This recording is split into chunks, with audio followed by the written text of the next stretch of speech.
తోటలో నా కోసం ఎదురు చూస్తున్నాడు. ఎర్రకోకలో నన్ను చూడగానే బావ కళ్ళు జిగేళ్ళు అన్నాయి. బావని చూడగానే నా ఒళ్ళు జిల్లు మంది. అటు పక్క బావ, ఇటు పక్క నేను. మధ్యలో సర్రని శబ్దం అయింది.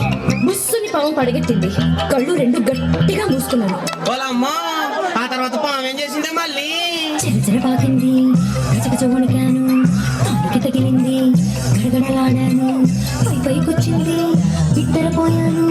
కిటకిటలెట్టింది. ఇకమక పడ్డాను. తోకు తెలిసి పరిగెత్తాను. తోటు తెలిసి రోడ్డెక్కాను. చెట్టెక్కాను. పుట్టెక్కాను. గట్టెక్కాను. మెట్టెక్కాను. ఎక్కడికెళ్తే ఎక్కడికొచ్చి కాలు ఏలు సుట్టేసిందయ్యో.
ఉంచుకోకూడదు, మళ్ళీ దించేసుకోవాలి.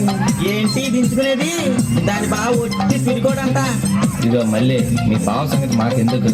ఆ పావు సంగతి ఏందో చెప్పు.